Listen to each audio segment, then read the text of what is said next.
তোমরা যারা গুচ্ছতে চান্স পাও নাই বা অন্যান্য বিশ্ববিদ্যালয়গুলোতে চান্স পাও নাই বা মেরিট পজিশন একটু দূরে থাকার কারণে তোমার চান্স হয় নাই, তুমি ভাই ঢাকা সেন্ট্রাল ইউনিভার্সিটির জন্য সর্বোচ্চ চেষ্টা করো। কেন তুমি ঢাকা সেন্ট্রাল ইউনিভার্সিটিতে ভর্তি পরীক্ষা দিবা বা পড়বা? দেখো, এইটা কিন্তু এখন দেশের পঞ্চম স্বায়ত্তশাসিত বিশ্ববিদ্যালয়। এখন আর 7 কলেজ নেই, তুমি 7 কলেজ বলতে পারবা না।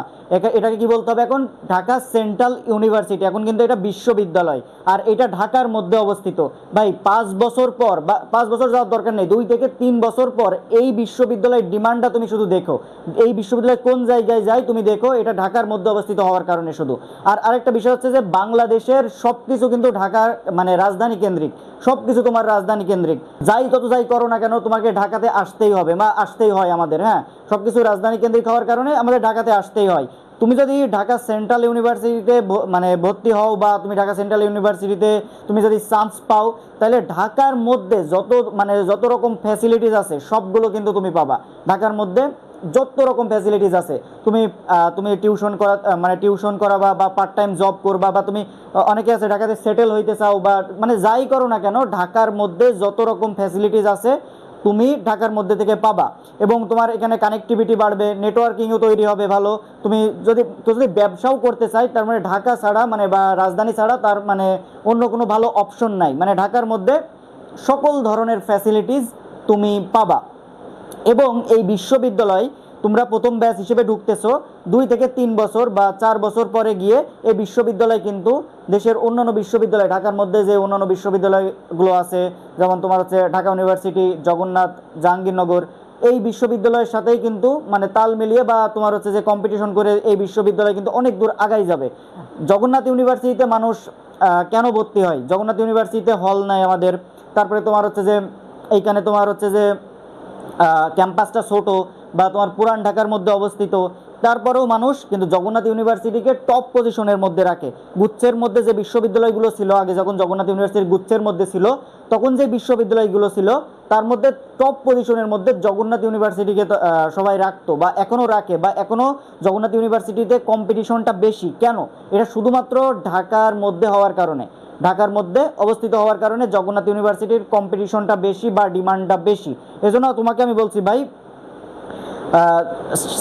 যে সেন্ট্রাল ইউনিভার্সিটির জন্য তুমি সর্বোচ্চ পরিমাণে চেষ্টা করো। এখানে কিন্তু ভালোই কম্পিটিশন হবে তোমাদের এবার। হ্যাঁ, ভালোই কম্পিটিশন হবে। এখন থেকেই তুমি চেষ্টা করো, টপিক ভিত্তিক প্রিপারেশন নাও। আমি সেন্ট্রাল ইউনিভার্সিটির বি ইউনিটের প্রশ্ন ব্যাংক আমি কিন্তু অলরেডি আমার পেজের মধ্যে আপলোড করে দিয়েছি। সেখান থেকে প্রশ্নপত্র সম্পর্কে এখন আপাতত তুমি ধারণা নাও, ধারণা নেওয়া শুরু করো। সার্কুলার দিয়ে দিবে ভাই, সার্কুলার দেওয়ার পরে 1-1.5 মাস সময় পাবা, তখন তুমি প্রিপারেশন নিতে পারবা। কিন্তু এখন থেকেই তুমি প্রিপারেশন শুরু করো, কম্পিটিশনটা ভালোই হবে। হ্যাঁ, এটা তো কিন্তু তোমাদের বিশ্ববিদ্যালয় হয়ে গিয়েছে ভাই। এখন অনেকেই তোমরা আমাকে বলবা যে ভাইয়া ঢাকা সেন্ট্রাল ইউনিভার্সিটিতে পড়ে কি হবে, কারণ এখান থেকে সেশন জট রয়েছে।